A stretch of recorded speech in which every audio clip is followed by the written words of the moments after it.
تمام اہل اسلام کو السلام علیکم ورحمۃ اللہ وبرکاتہ۔ امید ہے کہ آپ سب لوگ خیریت سے ہوں گے۔ آج کی ہماری ویڈیو کا جو ٹاپک ہے وہ یہ ہے کہ نبی کریم صلی اللہ علیہ وآلہ وسلم سے عیسائی مباہلہ کرنے یعنی بحث کرنے کے لیے آئے تھے، تو ان کے بارے میں اور اگر نبی کے ساتھ کوئی بحث کرے تو اس کا کیا انجام ہوتا ہے ہم اس ویڈیو میں جانیں گے۔ اس ویڈیو کو لازمی اینڈ تک دیکھیے گا۔ اللہ تعالیٰ میرے اور آپ کے علم میں اضافہ فرمائے، آمین یا رب العالمین۔ اب ہم اپنی ویڈیو کی طرف پڑھتے ہیں۔ نجران یعنی یمن کے نصرانیوں کا ایک وفد مدینہ منورہ آیا۔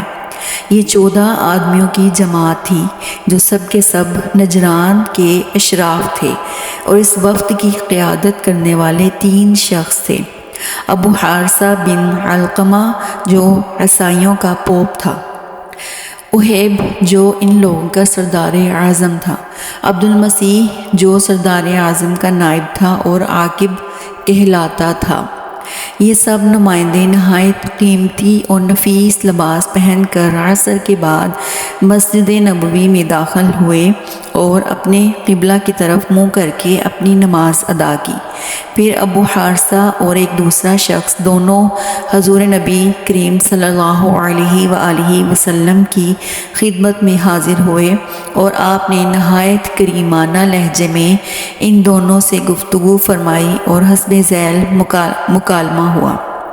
نبی صلی اللہ علیہ وآلہ وسلم نے فرمایا، تم لوگ اسلام قبول کر کے اللہ تعالیٰ کے فرما بردار بن جاؤ۔ ابو حارثہ، ہم لوگ پہلے ہی سے اللہ تعالیٰ کے فرما بردار ہو چکے ہیں۔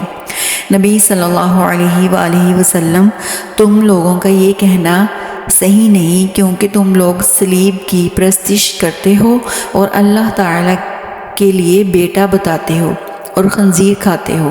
ابو حارثہ، آپ لوگ ہمارے پیغمبر حضرت عیسیٰ علیہ السلام کو گالیاں کیوں دیتے ہو؟ نبی صلی اللہ علیہ وآلہ وسلم، ہم لوگ حضرت عیسیٰ علیہ السلام کو کیا کہتے ہیں؟ ابو حارثہ، آپ لوگ حضرت عیسیٰ علیہ السلام کو بندہ کہتے ہیں، حالانکہ وہ خدا کے بیٹے ہیں، نعوذ باللہ۔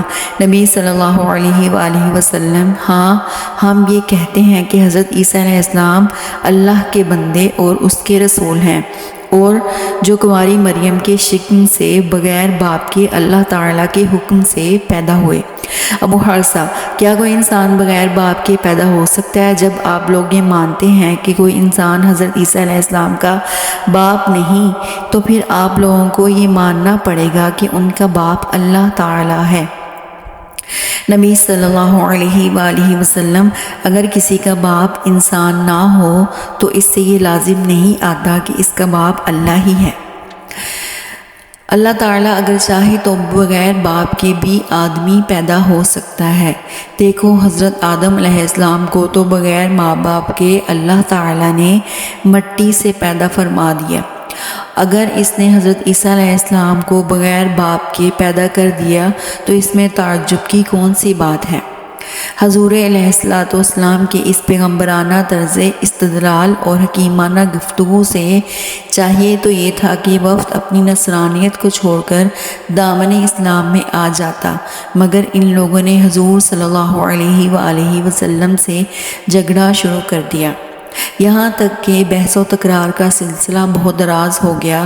تو اللہ تعالیٰ نے سورۃ آل عمران کی یہ آیت نازل فرمائی، پھر اے محبوب، جو تم سے عیسیٰ کے بارے میں حجت کریں بعد اس کے کہ تمہیں علم ہو چکا، تو ان سے فرما دو، آؤ ہم تم بلائیں اپنے بیٹے اور تمہارے بیٹے، اور اپنی عورتیں اور تمہاری عورتیں، اور اپنی جانیں اور تمہاری جانیں، پھر مباہلہ کریں تو جھوٹوں پر اللہ کی لعنت ڈالیں۔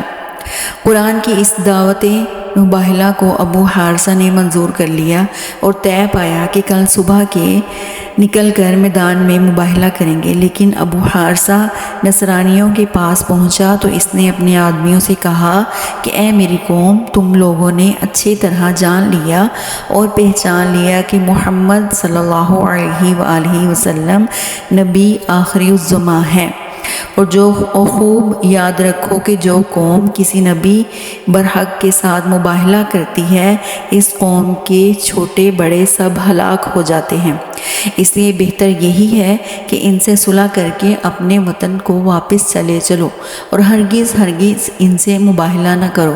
چنانچہ صبح کو ابو حارثہ جب حضور علیہ السلام کے سامنے آیا تو دیکھا کہ آپ حضرت حسین رضی اللہ تعالیٰ عنہ کو گود میں اٹھائے ہوئے اور حضرت حسن رضی اللہ تعالیٰ عنہ کی انگلی تھامے ہوئے ہیں، اور حضرت فاطمہ الزہرا حضرت علی رضی اللہ تعالیٰ عنہ آپ کے ساتھ چل رہے ہیں، اور آپ ان لوگوں سے فرما رہے ہیں کہ میں جب دعا کروں تو تم لوگ آمین کہنا۔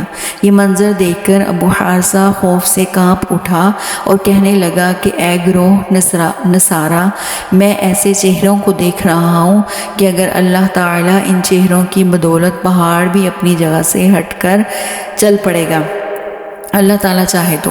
لہٰذا اے میری قوم، ہرگز مباہلہ نہ کرو ورنہ ہلاک ہو جاؤ گے اور روئے زمین پر کہیں بھی کوئی نصرانی باقی نہ رہے گا۔ پھر اس نے کہا کہ اے ابو القاسم، ہم آپ سے مباہلہ نہیں کریں گے، ہم یہ چاہتے ہیں کہ ہم اپنے ہی دین پر قائم رہیں۔ حضور صلی اللہ علیہ وآلہ وسلم نے ان لوگوں سے کہا کہ تم لوگ اسلام قبول کر لو تاکہ تم لوگوں کو مسلمانوں کے حقوق حاصل ہو جائیں۔ نصرانیوں نے اسلام قبول کرنے سے صاف انکار کر دیا تو آپ نے فرمایا پھر میرے لیے تمہارے ساتھ جنگ کے سوا کوئی چارہ نہیں۔ یہ سن کر نصرانیوں نے کہا کہ ہم لوگ عربوں سے جنگ کرنے کی طاقت نہیں رکھتے، لہٰذا ہم اس شرط پر صلح کرتے ہیں کہ ہم آپ سے جنگ نہ کریں اور ہم کو اپنے ہی دین پر قائم رہنے دیں، اور ہم بطور جزیہ آپ کو ہر سال 1000 کپڑوں کے جوڑے دیتے رہیں گے۔ چنانچہ حضور صلی اللہ علیہ وآلہ وسلم نے اس شرط پر صلح فرمائی اور ان نصرانیوں کے لیے امن و امان کا پروانہ لکھ دیا۔ اس کے بعد آپ نے فرمایا کہ نجران والوں پر ہلاکت و بربادی آن پہنچی تھی مگر یہ لوگ بچ گئے۔ اگر یہ لوگ مجھ سے مباہلہ کرتے تو مسخ ہو کر بندر اور خنزیر بن جاتے، اور ان کی وادی میں ایسی آگ بھڑک اٹھتی کہ نجران کی کل آبادی یہاں تک کہ چرندے اور پرندے جل بن کر راہ کا ڈیر بن جاتے، اور روئے زمین کے تمام عیسائی سال بھر میں فنا ہو جاتے۔ استغفر اللہ۔ درس ہدایت ہمیں اس سے یہ ملتی ہے کہ اس سے معلوم ہوا کہ اللہ تعالیٰ کے رسولوں سے مباہلہ کرنا ہلاکت و بربادی ہے، بلکہ انبیاء، اولیاء اور اللہ والوں کا مقابلہ کرنا اور ان لوگوں کی بددعا کا سامنا کرنا بربادی، ہلاکت ہے، بلکہ اللہ تعالیٰ کے ان محبوب بندوں کی ذرا سی بے ادبی اور دل آزاری بھی انسان کو فنا کے گھاٹ اتار دیتی ہے اور ایسی تباہی اور بربادی لاتی ہے جس کا کوئی علاج ہی نہیں۔ تو بہتر ہے کہ ہمیں اللہ تعالیٰ کے بندوں کے ساتھ حسن سلوک سے پیش آنا چاہیے اور بلکہ ان کی صحبت میں رہنا چاہیے، ان سے علم سیکھنا چاہیے تاکہ ہم اچھے اعمال کر سکیں اور نیکی کی طرف راغب رہیں تاکہ ہماری آخرت سنور جائے۔ اللہ تعالی ہمیں دین کو صحیح سے سمجھنے کی توفیق عطا فرمائے، آمین یا رب العالمین۔